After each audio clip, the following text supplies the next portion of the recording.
দাড়ি কাটো কেন বলতে পারো? কেউ কারো দিকে ক্যামেরা দিবে না, তুমি বলো কেন কাটো? মানে সুন্দর লাগে। কে বলছে? মানে কে তোমার বলছে যে এভাবে সুন্দর লাগে? মানে কে প্রথম ব্যক্তি যে এরকম প্রথম এভাবে সুন্দর হচ্ছে? নিজে। তার মানে নিজের দাসত্ব, প্রবৃত্তি শিকার। এই জন্য ওয়ালা ইয়ানতিকু আনিল হাওয়া ইন হুয়া ইল্লা ওয়াহয়ুন। আল্লাহ নবী সাল্লাল্লাহু আলাইহি ওয়াসাল্লাম প্রবৃত্তি শিকার না, যা ওহী হয় তা বলে। ওহী হচ্ছে দাড়ি সহ সুন্দর, আর দাড়ি ছাড়া সুন্দর হচ্ছে প্রবৃত্তি। দাড়ি ছাড়া সুন্দর কি? প্রবৃত্তি। আমি এতটুকু বলতে পারি, তোমরা যদি এখানে ইয়াং আসো, গতকাল ফজর কেউই তেমন পড়ো নাই, এটা হচ্ছে বাস্তব। এতক্ষণ তো হাত তুলছে, ওরা তুলছে, যা কিছু বলি নেই কারো। তবে তোমাদের এখানে অনেকেই পড়ো, মোটামুটি এখন যা কয়জন আছো এখান থেকে প্রায় 95% বড় নাই। কেন?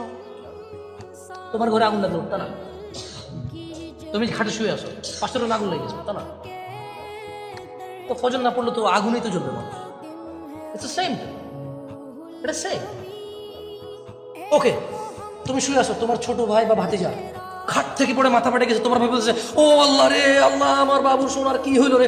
তুমি লুঙ্গি পড়তে পড়তে কি হয়েছে কি হয়েছে, তুমি দৌড় দিতে হাসপাতালে লুঙ্গি ধরে পাবে, দৌড় দিতে না।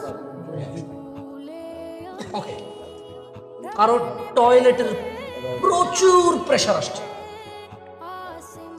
এই মুহূর্তে তার সামনে প্রধানমন্ত্রী আছে, মন্ত্রী আছে, তার সামনে পৃথিবীর সর্বশ্রেষ্ঠ ধনী আছে, তার সবচেয়ে পছন্দের মানুষ আছে, তা একটা মাইয়ের এসে প্রেম করে, ভালোবাসে।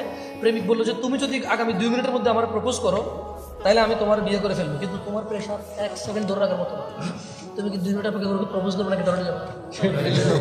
তোমাকে টয়লেটে যেতে বাধ্য। তুমি যে এই যে সিস্টেম, এই যেটা সিস্টেম আলাদা দিছে, এই সিস্টেম যে তোমাকে বাধ্য করেছে, তুমি কি দাঁড়িয়ে পারছো? ওকে, তোমার পায়ের মধ্যে এখন লোহা দিয়ে একটা বাড়ি দিবে, বাড়ি দেবো, তুমি ব্যথা পাবো, তুমি স্টিল দাঁড়িয়ে থাকতে পারবা? এই যেটা বডিটা স্ট্রাকচার, এই যেটা সিস্টেম আল্লাহ দিছে, এই সিস্টেম যে তোমাকে ব্যাহত হইলে তুমি যে বসে যেতে হয়, তুমি যে ও আল্লাহ আবার ধরে ফেলতে হয়, বাঁকা করে ফেলতে হয়। আল্লাহ কি চাইলে তোমাকে ফজরের জন্য বাধ্য করতে পারতেন না? আল্লাহ কি চাইলে তোমাকে ফজরের জন্য বাধ্য করতে পারতো? আল্লাহর প্রশংসা করো যে তিনি তোমাকে টয়লেটে যাওয়ার যে কষ্ট হয় ওই কষ্টটা পর্যন্ত দেয় নাই উনি ওনার ইবাদতের ক্ষেত্রে। বলছে তুমি আসো, ইচ্ছা আসো। তোমার যখন পাতলা পায়খানা হয়, তোমার যখন বিছানা নোংরা হয়ে যায়, তুমি কিন্তু আর শুয়ে থাকতে পারো না ওই বিছানায়, দৌড় দিয়ে চলে যাও টয়লেটে, পরিষ্কার গোসল করে ফেলো। অথচ তুমি স্ত্রীর সাথে আছো, তুমি ফজরে গোসল করো না, কারণ তুমি স্ত্রীর সাথে ছিলা, এখন উঠলে গোসল করতে হবে, নামাজ পড়তে হইলে সে তুমি উঠো না, গোসল করো না, নামাজও পড়ো না, কেন? ঠান্ডা। তুমি যদি তোমার বিছানায় পায়খানা করে দিতা, তুমি উঠতা নাকি উঠতা না? গোসল করতে নাকি করতে না? লজ্জা পাইতা? বাড়ির কে কি বলবে, এত এত সকালে গোসল করে কেন? লজ্জা পাইতা? আল্লাহ